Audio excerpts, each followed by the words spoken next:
দর্শক, টাঙ্গাইলের মধুপুরে একের পর এক ঘটে যাচ্ছে আশ্চর্যকর ঘটনা।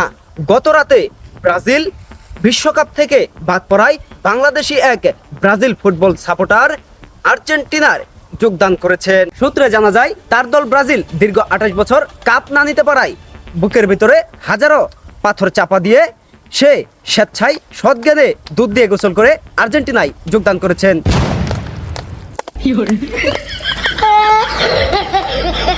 দর্শক, আমরা কিন্তু সেই কাঙ্ক্ষিত জায়গায় পৌঁছে গেছি, যেখানে দুধ দিয়ে গোসল করানো হচ্ছে। কেনই বা কিসের জন্য দুধ দিয়ে গোসল করানো হচ্ছে, চলুন তাদের মুখ থেকেই শুনি। আমগোর দাদার আছিল অনেক, আমগোর বাপের আছিল অল্প, আর আমরা যারা ব্রাজিল সাপোর্টার তাদের আছে সব বড় গল্প।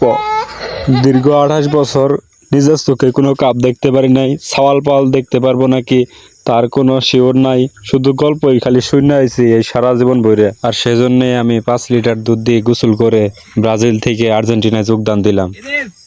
দর্শক, আপনারা কিন্তু শুনলেন তার মনের বিরহ বেদনা। চলুন তার কাছ থেকে শুনি ব্রাজিল থেকে আর্জেন্টিনায় যোগদান করার গল্পটা কি। এই শালায় কালকে 4টার সময় আমার ডাকা শুরু করছে, আমাকে কে লেগে ভাই আমার বাসান কেন আপনাকে বাঁচাতে বললো? আমি কইলাম ভাই কে লেগে, এই কইতেছে যে ব্রাজিল তো এই বিশ্বকাপ থেকে বাদ পড়লো, এখন তো আমি তো বাইরে বাড়ার পাবো না, আর কি পোলা মানে আমার নিয়ে টুল করবো, 7 আপ করবো। যেমনে পারেন এই কলঙ্ক নিয়ে আর বাঁচতে চাই না, আমার ভাই আপনি বাঁচান, যেমনে পারেন ব্রাজিল থেকে আর্জেন্টিনা কইরা দেন। দর্শক, আপনারা কিন্তু শুনতেই পারলেন তাদের নিজেদের মুখ থেকে তাদের এই অবাক করা আশ্চর্যকর ঘটনা।